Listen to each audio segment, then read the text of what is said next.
This podcast episode is made possible by wowdigital.com, your trusted partner for nonprofit and charity website and design. Ever wondered why some nonprofits soar with their digital marketing while others struggle to even get started? Stay tuned because today's episode, it might just hold the key to unlocking your organization's full potential online.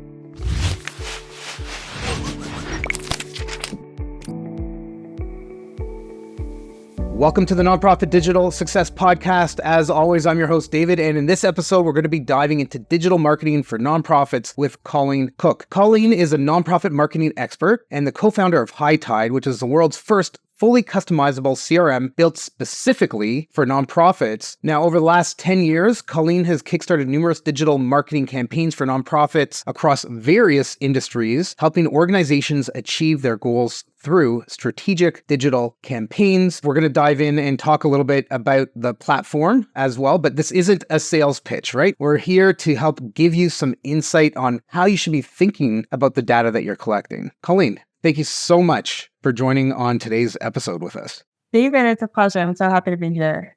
I guess let's just start at the beginning here. Foundational information, right? One or two sentences. What is a CRM? Then how should nonprofits be using them?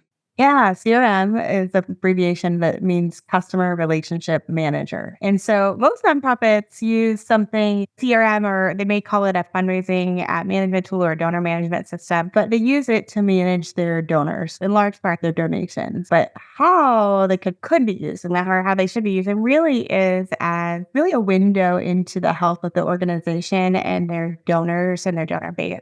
So with their customers, that's what we're really trying to do. We made ours custom, but my background is in the agency world and in the nonprofit space. And so that's certainly a vision, not necessarily a current reality. Okay, so let's talk about your background a little bit in terms of nonprofits and digital marketing. What do you want to enlighten us with? Sure, yeah. So I actually came out of the nonprofit sector. So I got a master's degree in arts management and did most of my nonprofit work in fundraising and in marketing for performing arts, and did that for many years. And then I came into the agency side. And the agency side, we have a digital marketing agency that does consulting in digital marketing for nonprofits, very much like you, David. And we've been working with nonprofits for about a decade in this capacity, where it's just been amazing to see how digital marketing can really transform the fundraising efforts. And with that, digital marketing is only really is effective when you can measure the results. And so CRM is really the home for where all of that digital data aggregates, so you can use and leverage that information. And a little bit of what I'm excited to chat with you about today, because I know that's a passion of yours as well.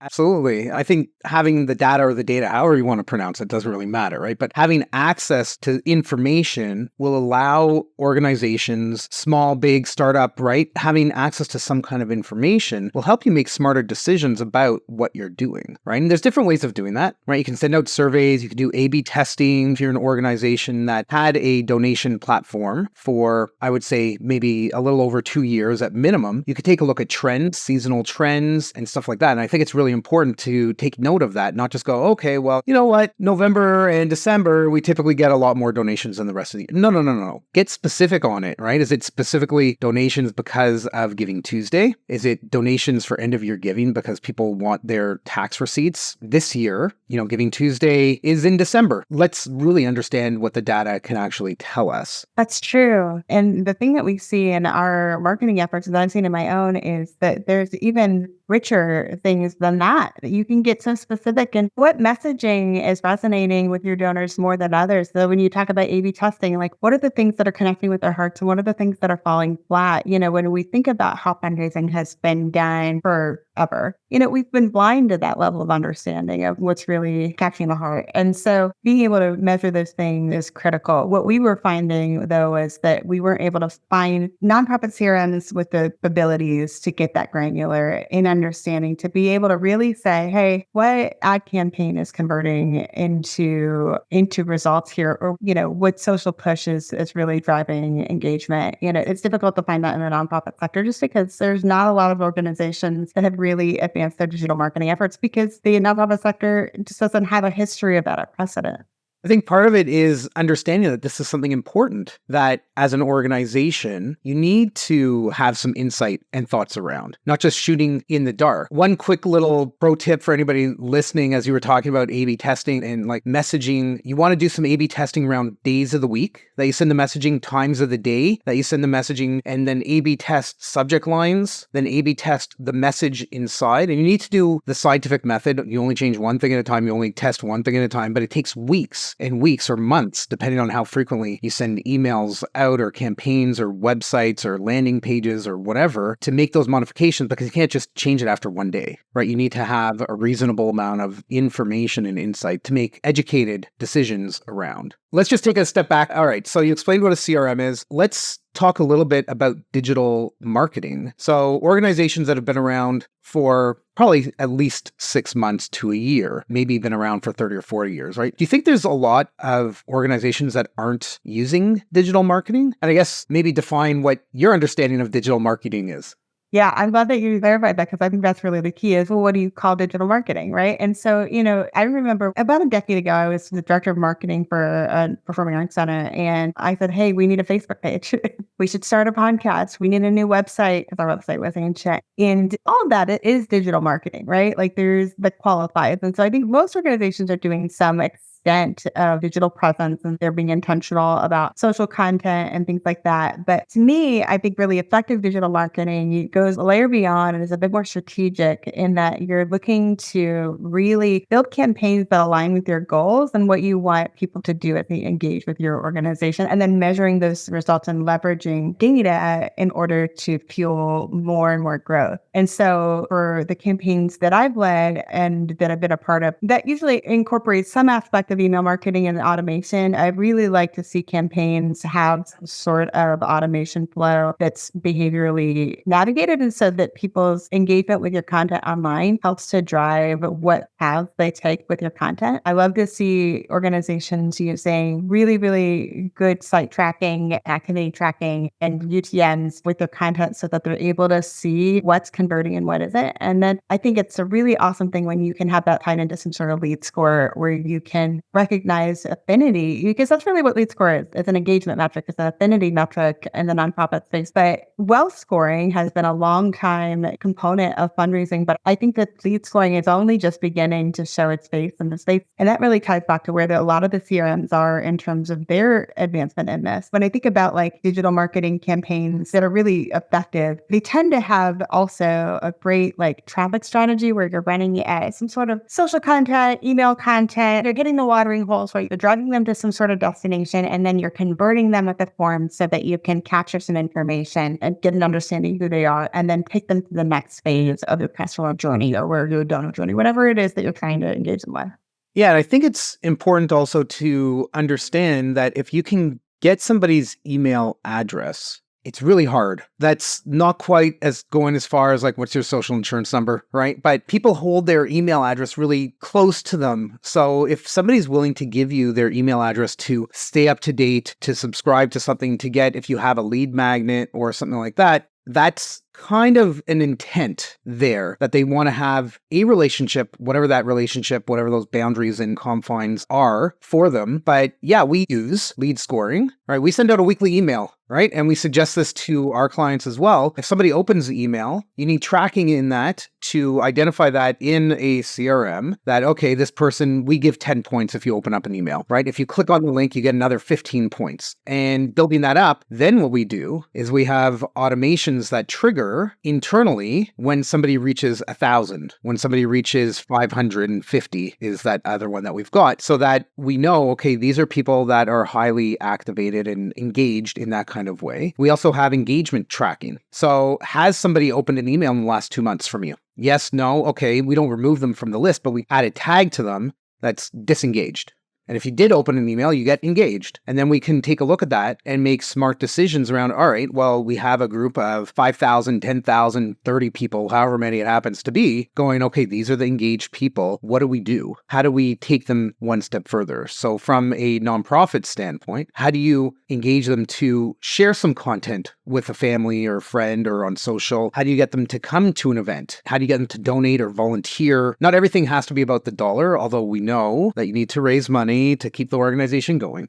Yeah, I love the way that you were processing this because I often say that we need to steward an email address the same way that we steward a gift, because that first gift is really important, but that first email address submission is a really big step. It's a decision to have a relationship. It's like saying yes to the date. And so if you treat that person like it didn't matter, may or may not go any deeper than that. And this is really how you fill a pipeline. And so with our clients and the people that have led in this, it can be very difficult to change the paradigm for organizations that haven't ever done anything like this before, because they don't see the value of that, because it takes time for that to play out in terms of growth. But when you give it that time and space, it's truly transformative to organizations. And we've seen it over and over and over. And of course it is, because the for-profit sector has been doing this for 20 years. Digital marketing techniques aren't new. They've been around, but they really just haven't made their way over to fully saturate the way that nonprofits do business. And I think in large part, that's because of the technology not introducing it to them first. But I also think that there's just a skill gap with the nonprofit sector where,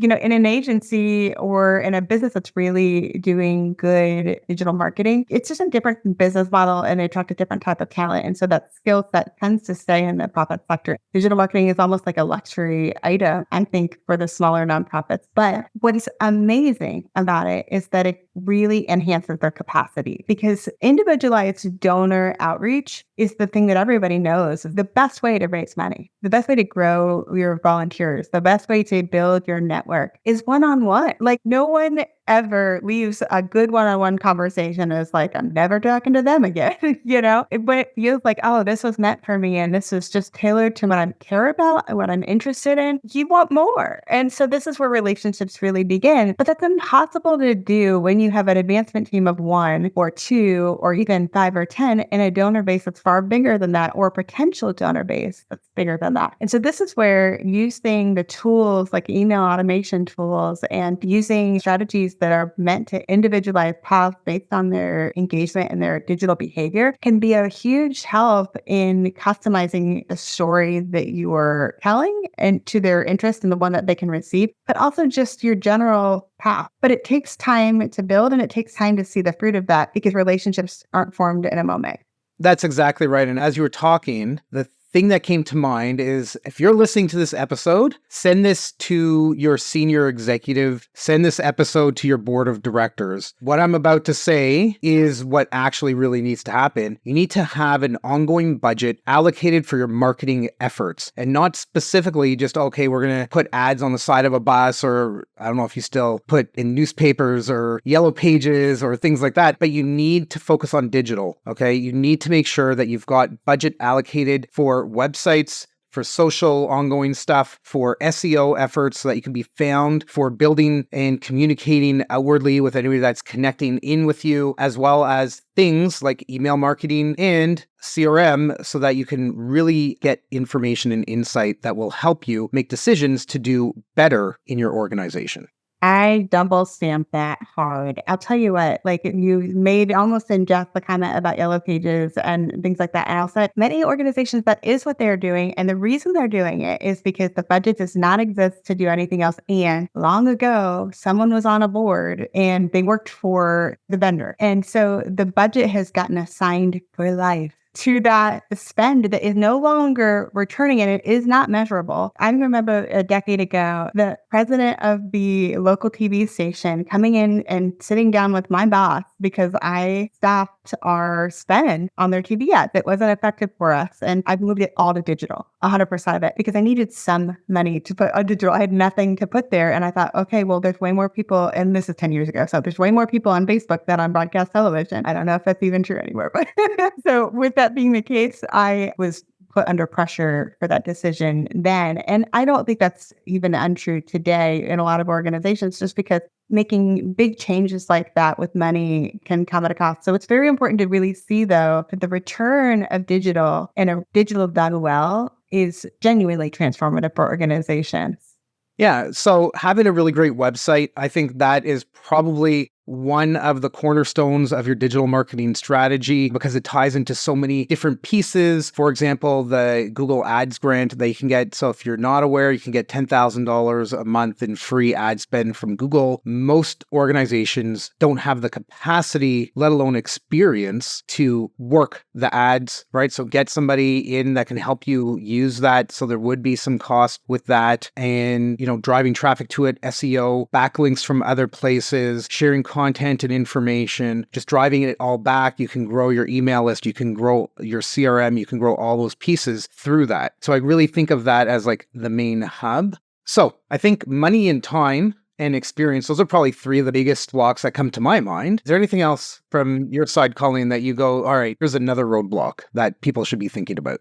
Yeah, I really think tech is the other big one, is like making sure that it's measurable. This is actually why we built HighTide. It's just the genesis of the whole thing. So I'll tell you a quick story. We ran a wonderful campaign, began a handful of years ago, for a private university. And that university, I had a failed feasibility study and said, hey, you wanted 50 million as your goal here, but $30 million is the best your donors are going to be able to do because, they're fatigued. There's, questions about leadership and vision and all of these things. And they've done, multiple campaigns successfully. So we did a stewardship phase that was for a year and a half. All we did was digitally ask for stories. And we were aggregating all of that in a marketing automation software. And they ended up raising $100 million on that campaign. And they didn't scrape the surface on using the data to talk to donors. But that's the power of a really intentional content-driven strategy with digital marketing, is because you're really changing the message about your organization in the hearts of your donors when you do this. And when you then can measure it, you can use that to inform the conversations with those donors and figure out who do you reach out to and how do you reach out to them and what is the ask. Because they're giving you all of this information digitally, but you don't have a way to capture that in most of the CRMs that are in the market right now. So that's really why HighTide exists, is because we wanted to do that. And then it happened to be fully custom. And so that's our value prop, which is, an interesting thing, but that was really the heart behind it.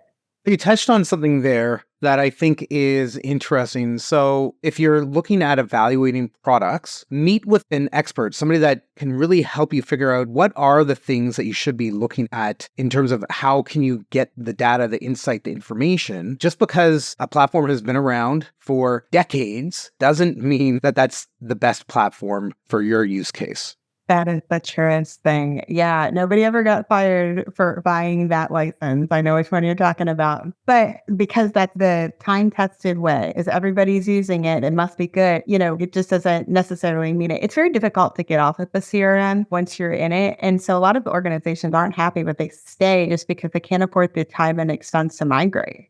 Yeah. And I know there's some platforms out there where they will help you do the migration. So they will help you ease the burden of that. With that being said, Colleen, let's talk about your platform for a couple minutes here. So what tools do you have in your platform that nonprofits would highly benefit from? Yeah. So since we're talking about migration, that's one of the things I'm just so excited about this because, on average, it takes an organization 18 to 24 months to migrate CRMs. And I have heard as long as 4 years, and I've heard as much as $1 million invested in the migration alone. I'm not joking. So that being the case, that feels criminal to me, truthfully, because when I think about resources an organization has, that's not a good use of them. And so HighTide is unique in that because it's a fully custom CRM, and I'll talk about that in a second, we can migrate you in days. So as soon as you have your data out of your other system, you can come right in because we're building the CRM to your existing data and then adding whatever else you want to be able to track. And so being fully custom, we can do that in a proprietary CRM builder that allows us to very quickly build a custom CRM. Like if you call your donors, then that's what the tab will be called. You don't have to use constituents or contacts or accounts. You know what I mean? It's just what you call them. Everything's custom named within the records. You're only tracking what actually want to track. Because that's the case, you can come right in because there's no decisions you have to make about what data you have to leave behind or not track anymore because it doesn't fit your new CRM. And you can bring in all the stuff that you're tracking in spreadsheets. So with that being the case, it's also a very powerful marketing tool. And so email automation, fundraising, so take donations, payment processing, and things like that. Some of the things that we're going to be adding in the next couple of months include having text messaging and VoIP calling as well, so that you can see all of your engagement with a donor or consumer constituent, all the data in one system. But the thing that is the most exciting about HighTide is that there's a deep AI integration. And so you can use it like a traditional CRM, but you can also just drive from your AI and ask it the question and it will spit out the report, or ask it to give you a summary of what's going on with your donors and it'll answer that for you. And so you don't necessarily have to be a data expert to use it. So it's a really great tool for anybody with a digital mindset because it's really built with that kind of ease of use. And the idea is really that you use your CRM a lot less because you've got the information, a good understanding, and you get out there and really spend the time doing the work that's worthy of your time. Yeah, anytime that you can have a platform that does multiple things very, very well instead of multiple things kind of mediocre and you're just kind of sticking with it, right? That will save you a whole boatload of time. Do you have a challenge that you can issue to anybody listening to this episode that they should do in the next, 3 or 4 days of listening to this? I love that. Okay. And the soonest you can set up site tracking on your website and then measure that at minimum at the Metapixel and the Google Pixel on your website and start at least just tracking the behavior of people and seeing it in Google Analytics. That's a great place to start. Start it yesterday. It's important to begin doing that. Awesome. Google Analytics is free. Facebook Pixel is free. If you need help with that, reach out to Colleen, reach out to me. We can give you some resources or help you get that going on there. Now, before the episode, you and I were talking, you've got a little bit of an offer for people. So tell us about what that is. Yeah. So if you are interested in HighTide, you take a look at it. It seems like a good fit for your organization. Anybody who's a listener of this podcast, when you talk to sales, give the code WOW-DIGITAL, we'll give you 50% off of your license. Fantastic. And what's the URL for HighTide? So it's HighTide.com. HighTide.com. And if anybody wants to get in touch with you, they just go to HighTide.com.